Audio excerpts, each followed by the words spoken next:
Allah Subhanahu wa taala perintahkan kepada laki-laki maupun perempuan untuk memejamkan mata dari melihat yang diharamkan oleh Allah Subhanahu wa taala dan menjaga kemaluannya. Mata memandang seorang perempuan, ketika dipandang di situ ada panah iblis. Ketika panah iblis masuk pandangan seseorang, maka timbul rasa di hati. Ketika timbul rasa di hati, maka disitulah dia akan bingung untuk mencari nomor HP-nya. Ketika ketemu nomor HP-nya, disitulah mulai omong-omongan, janji-janjian. Setelah janji-janjian, barulah disitu ketemu. Inilah jadikan Nabi Muhammad SAW adalah sahmun masmumun, anak panah yang beracun. Kemudian bagaimana zaman sekarang kita tidak bisa lepas dari pandangan seorang perempuan. Noleh ke kanan, wanita cantik. Noleh ke kiri, wanita cantik. Noleh ke depan, wanita cantik. Noleh ke belakang, wanita cantik. Maka zaman sekarang, apabila kita diberikan kemampuan oleh Allah Subhanahu wa taala untuk menjaga mata di zaman yang sudah seperti ini, maka dia akan seperti pahala orang yang mati syahid diberikan Allah Subhanahu wa taala. Maka Rasulullah pernah mengatakan kepada Sayyidina Ali, "Ya Ali, wahai Ali, la tattabi nadhra an-nadhra, fa inna lakal ula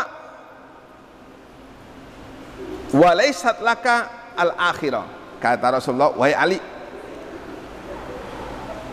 jangan ikuti pandanganmu. Pandangan pertama ini enggak masalah. Minta maaf kalau kita tanpa sengaja melihat seorang perempuan yang luar biasa, maka ini bukan dosa. Kenapa? Karena pandangan pertama enggak sengaja. Ketika hati kita merasa nikmat memandang wanita tersebut dan kita terus memandang, maka inilah kita sudah berbuat satu perbuatan dosa di sisi Allah Subhanahu wa taala. Kemudian dikatakan oleh Allah Subhanahu wa taala, wa may yaf'al dzalika yalqa athama. Sebagaimana minggu kemarin, perbuatan zina termasuk dosa yang besar. Di samping membuat murka kedua orang tua kita, zina termasuk salah satu dosa besar. Allah mengatakan, barang siapa yang melakukan perzinahan, yalqa athama, yakni iqaban finnar. Allah Subhanahu wa taala di dalam surat Al-Furqan, beliau menjanjikan kepada siapapun yang berbuat zina dan dia meninggal sebelum meminta ampun kepada Allah, dia meninggal sebelum bertobat kepada Allah Subhanahu wa taala, yalqa athama, maka kata mufassirin yakni iqaban, pasti bakal disiksa oleh Allah Subhanahu wa taala. Ini janji Allah Subhanahu wa taala.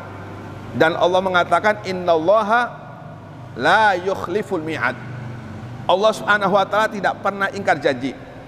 Di antara janji Allah Subhanahu wa taala, barang siapa yang melakukan perzinahan dan dia belum bertobat kepada Allah, dia belum meminta ampun kepada Allah, kemudian ia wafat, ia meninggal dalam keadaan membawa dosa zina, maka janji Allah Subhanahu wa taala, dia pasti bakal diadab oleh Allah Subhanahu wa taala.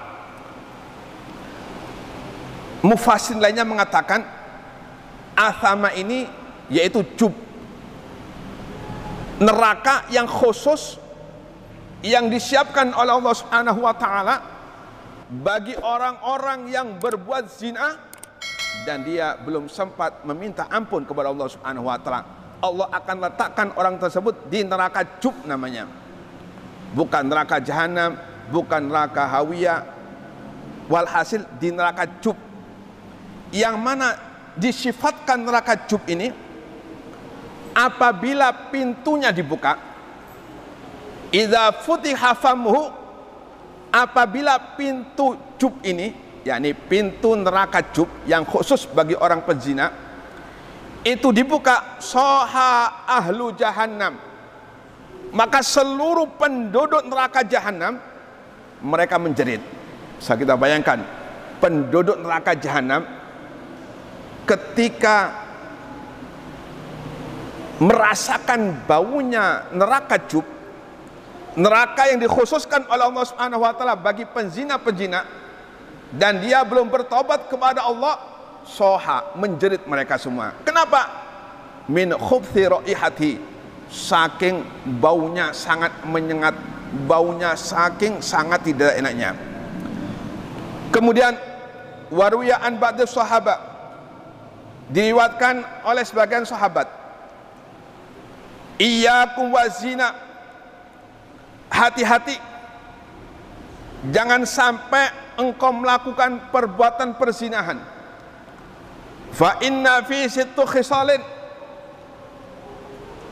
dikatakan di dalam perbuatan zina itu ada 6 bahaya yang akan diberikan oleh Allah Subhanahu wa taala bagi orang berbuat zina. Thalathun fid dunya, bahaya yang 3 itu di dunia, sedangkan bahaya yang ketiga yaitu di akhirat. Adapun bahaya yang ada di dunia, yang pertama, fanuqsanur rizq, maka orang yang suka melakukan perzinahan dikatakan dia akan disusahkan di dalam masalah rezekinya, susah di dalam mencari rezeki. Loh Beb, banyak Beb orang-orang suka berzina, banyak orang-orang suka melakukan perzinahan, kok hidupnya enak? Ini bahaya berarti. Ini istidraj. Orang ini berarti diluluh oleh Allah Subhanahu wa taala. Saking murkanya Allah Subhanahu wa taala, orang ini diluluh. Diberi kekayaan oleh Allah Subhanahu wa taala, diberi kekayaan supaya agar dia tetap selalu melakukan perzinahan. Nanti di akhirat baru bakal disiksa seberat-beratnya oleh Allah Subhanahu wa taala. Kemudian yang kedua, waqad'ul ajal, waqad'ul ajal, bahaya di dunia bagi orang yang suka melakukan perzinahan dan ia tidak kunjung bertobat kepada Allah Subhanahu wa taala, maka ajalnya akan dipercepat oleh Allah Subhanahu wa taala. Ajalnya akan dipercepat oleh Allah Subhanahu wa taala. Beb, ada orang ahli zina suka melakukan perzinahan kok panjang umur. Ini hati-hati.